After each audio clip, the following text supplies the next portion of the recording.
Olá pessoal, tudo bom com vocês? Sou o professor Joaquim de Física, para quem ainda não me conhece, e estou gravando esse vídeo para a gente responder as questões da nossa avaliação diagnóstica, tá bom? Espero que todos estejam bem. Vou abrir aqui para a gente acompanhar. O bom do vídeo é que vocês podem rever quando quiserem, tá?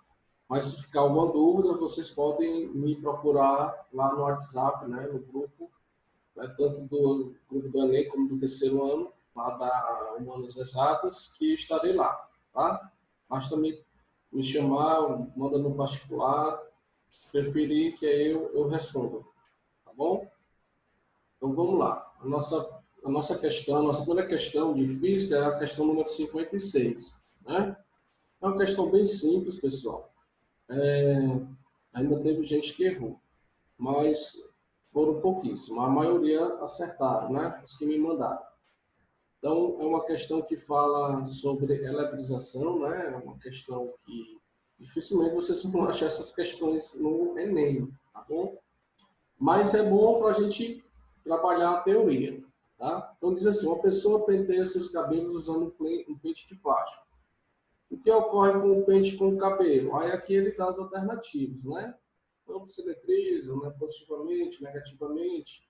Então, eu peguei uma tabela lá do livro de vocês, né? Que é essa tabela 1.1, que é a tabela trigoelétrica, que ela me diz mais ou menos alguns materiais, qual a tendência deles quando sofreram um processo de eletrização, qual a tendência deles ficarem eletrizados positivo ou negativo. Então, percebo que o primeiro lá, né, da lista é cabelo.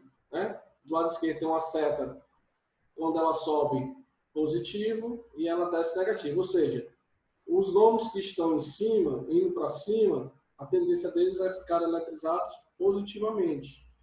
E os que estão para baixo, a tendência é ficar eletrizado negativamente. Então, o cabelo está lá em cima, a tendência dele é se eletrizar positivamente. Aqui não tem um pente de plástico, mas, por exemplo, ali tem um saco plástico, né? Que é o mesmo material de plástico. Qual a tendência do plástico? É ficar eletrizado o quê? Negativamente. Então, quando você penteia o cabelo, você está fazendo um processo de eletrização. Que processo é esse? Processo de atrito, né? Que além de ter o contato, você está estragando o pente no cabelo. Então, nesse processo, entre o cabelo e o cabelo tende a ficar eletrizado positivamente e o pente tende a ficar eletrizado negativamente. É isso? Então, a resposta dessa primeira questão boa para a gente trabalhar a teoria, né? Um deles ficará eletrizado positivamente e o outro negativamente. Geralmente, professor, mas eu não lembro dessa tabela trigonométrica, mas no processo de eletrização por atrito, né? Normalmente, um corpo fica eletrizado positivamente e o outro negativamente. Porque quando você atrita um corpo no outro, elétrons de um vai passar para, né? Elétrons de um corpo vai passar para o outro corpo. Então, um vai perder elétron, vai ficar eletrizado positivamente. O outro vai ganhar elétrons, vai ficar eletrizado negativamente. É isso? Então, eu botei essa tabela, mas se você não souber a tabela, pela teoria do processo de eletrização por atrito, a tendência é um ficar eletrizado positivamente e o outro negativamente. Certo? Vamos para outra questão. A 57 diz o seguinte: duas pequenas esferas no vácuo estão eletrizadas com cargas elétricas, Q1 igual a menos 2 microcoulomb e Q2 igual a 5 microcoulomb. A distância que as separa é 1 metro. Qual a intensidade da força eletrostática que, no caso aqui, é de atração ou de repulsão? Com uma carga negativa e outra positiva, cargas de sinais contrários. A força é de atração. Tá? Qual o valor dela?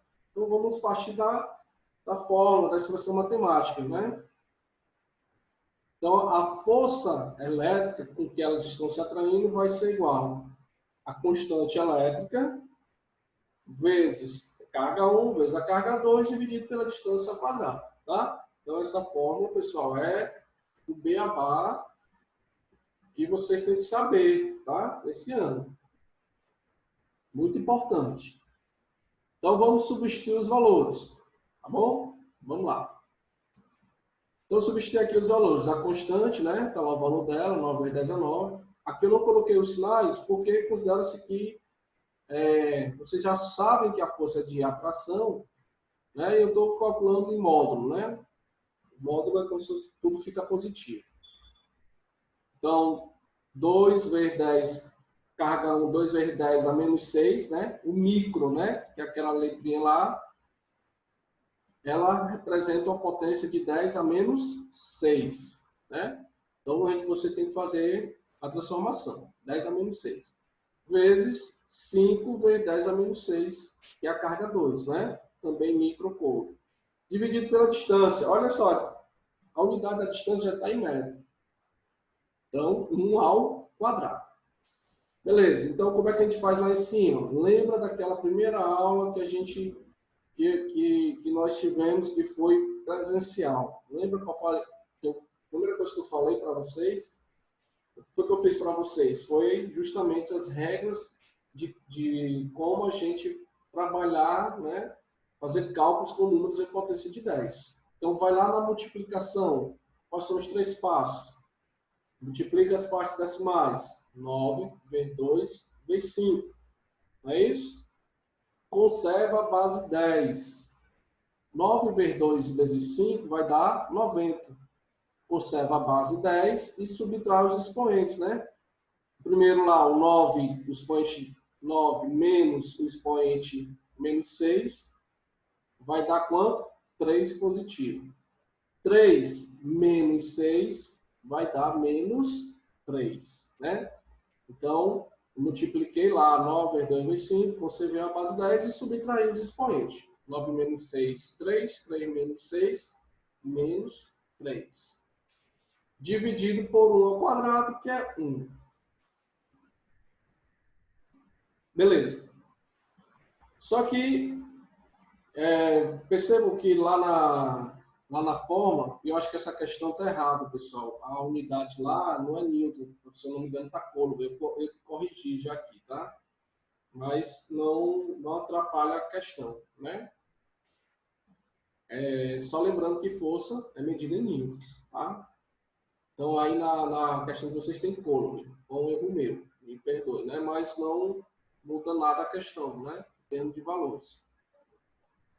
Então, 10 a menos 3 equivale a qual prefixo?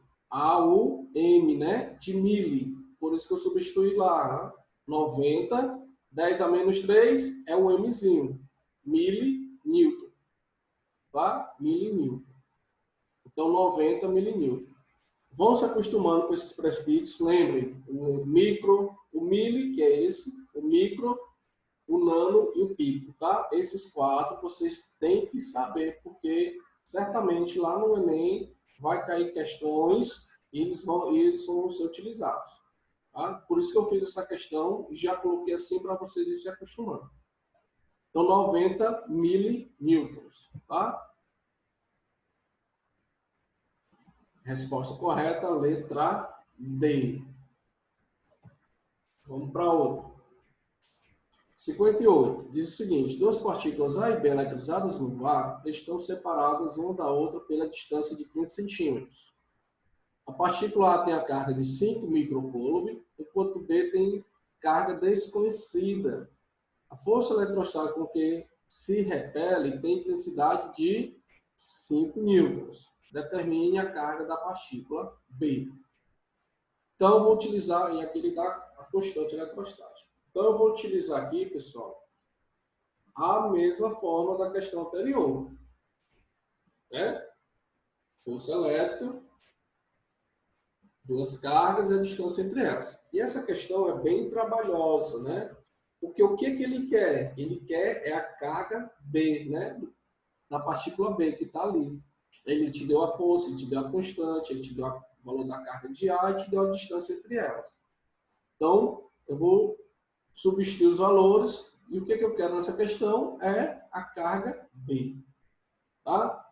Então, é uma questão trabalhosa, mas a teoria em si é simples, né? Você tem todos os valores, vai dar trabalho nos cálculos, né? É um pouco mais demorado.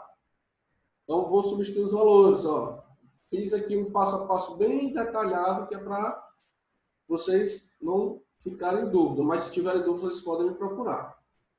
Então, eu substituí lá, ó, o valor da força, que é 5 newtons, substituí o valor da constante, 9 vezes 10 é 9, substituí o valor da carga A, 5 vezes 10 a menos 6, né? Micro, menos 6, vezes a carga B, que é que eu quero, dividido pela distância. Olha só, a distância está em centímetros. Para eu transformar de centímetro para metro, eu vou pegar aquele valor lá, o C. O C, ele equivale a uma potência de 10 a menos 2. Por isso que está aqui na questão, ó, lá embaixo, lá na divisão, 15 vezes 10 a menos 2. Ou seja, esse 10 a menos 2 é para transformar para metros, porque a unidade lá tem que estar em metros, tá? Tudo isso ao quadrado, que é a fórmula, né? Distância ao quadrado. Beleza. Vamos resolver em cima ali daquelas potências de 10, a multiplicação. Passo a passo. Multiplica a parte decimal, 9 vezes 5, 45. Conserva a base 10 e subtrai os expoentes. 9 menos 6, 3 positivo. Vezes a carga B, que eu não sei. Bom? Dividido, aí 15 vezes 10 a menos 2 ao quadrado. Então, bem detalhado. Agora eu vou resolver aqui embaixo, ó. 15 vezes 10 a menos 2 ao quadrado. Vai lá em exponenciação. Os 3 passos que eu ensinei para vocês. Primeiro passo. Pega a parte decimal do número que está dentro do parênteses. No caso aqui é o 15. E eleva ele ao expoente externo, que é o que está fora do parênteses. Então, vai ficar 15 ao quadrado, né? 15 vezes 15. Conserva a base 10. 15 vezes 15, 225. Conserva a base 10 e multiplica os expoentes. O interno, que é menos 2, vezes o externo, que é 2. Menos 2 vezes 2 dá menos 4. Certo?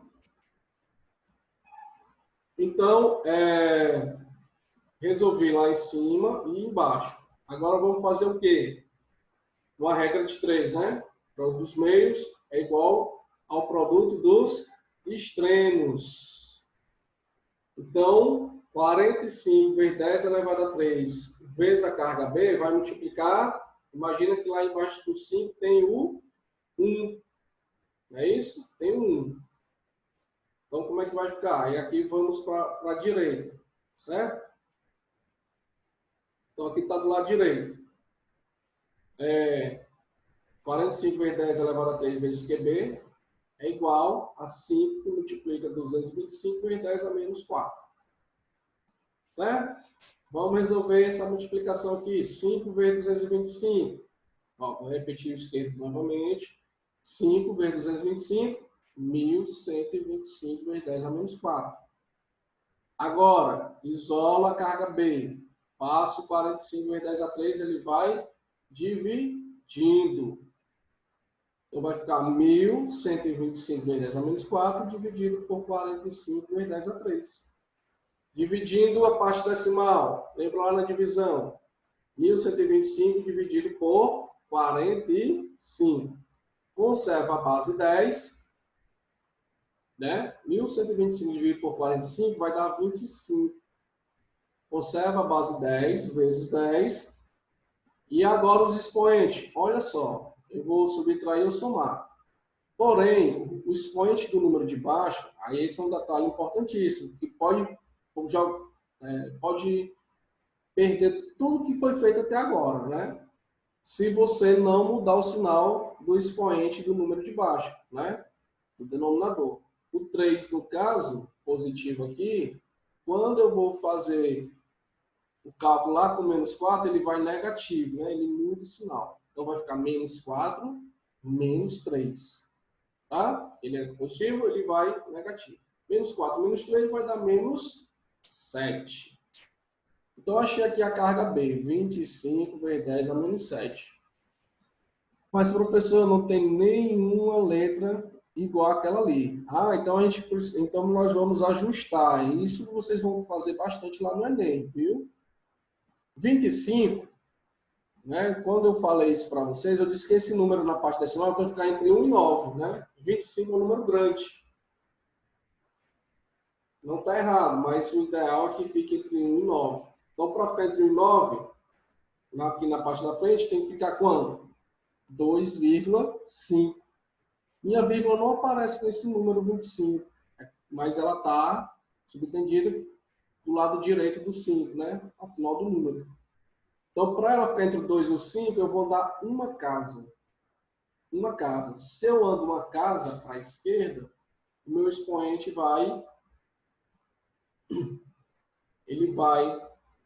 eu vou diminuir o valor dele, né? Vai para menos 6, né? Menos 6. Então, vai ficar 2,5. Andei uma casa, era menos 7, vai para menos 6, né? Coulomb. Professor, mas ainda não tem essa potência. Pessoal, 10 a menos 6 equivale a qual prefixo? Ao micro. Então, 2,5, 10 a menos 6, eu posso substituir pelo prefixo microcoulomb. 2,5 microcoulomb. Então, qual a resposta correta? É a letra B. Tá? Então, é uma questão trabalhosa. Tentem revê-la, né? Se vocês não conseguirem entender a primeira vez, é bom que vocês podem voltar ao vídeo, ver passo a passo direitinho o que foi feito, tá bom? Passar aqui para outra questão.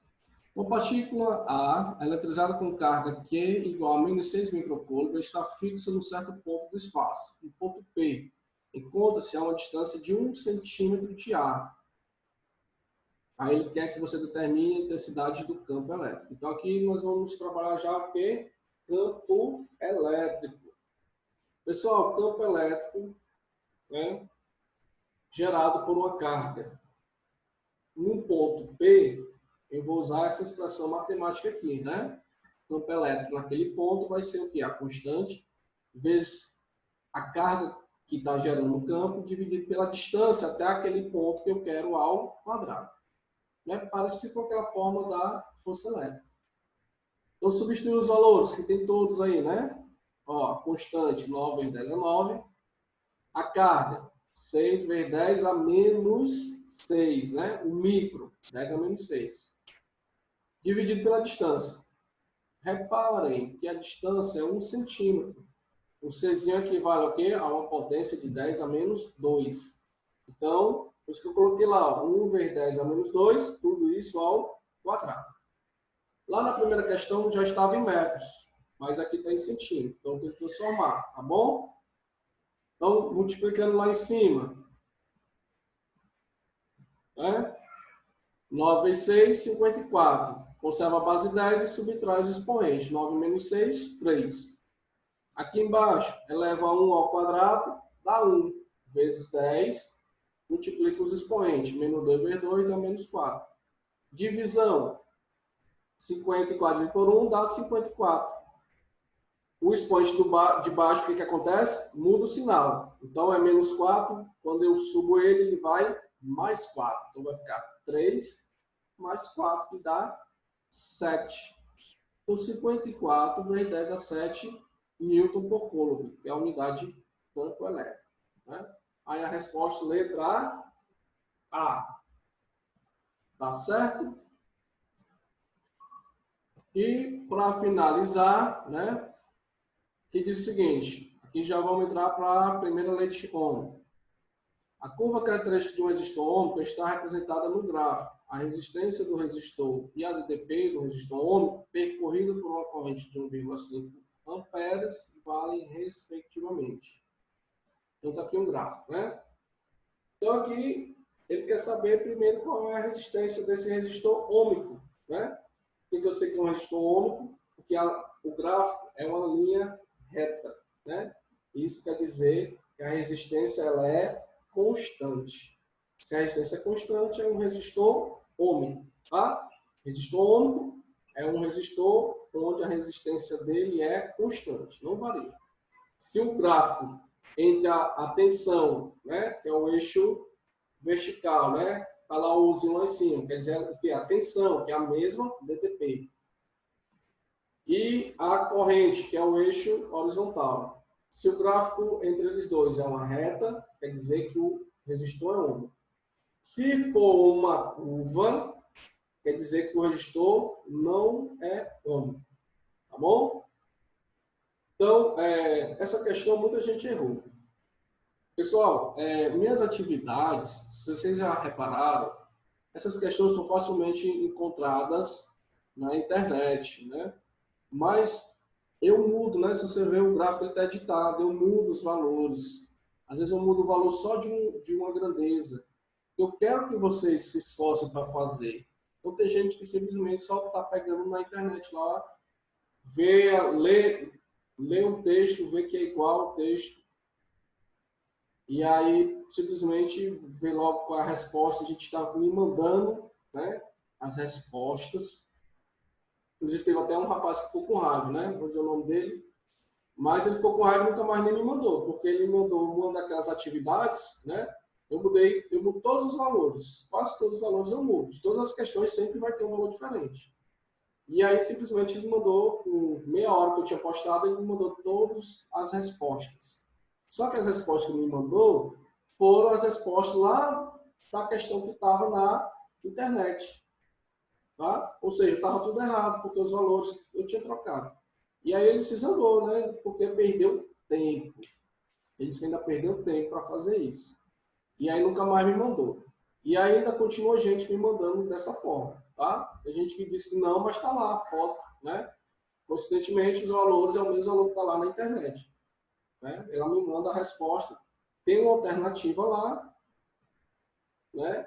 E aí o pessoal não vê que os valores é diferente. Então, pelo amor de Deus, não vão só pegar a questão que está lá. Vocês podem olhar a questão como um exemplo. Tá bom? Pode olhar a questão como exemplo. Só muda os valores, bota os valores que eu fiz, que eu coloquei na questão. Então, vamos prestar atenção.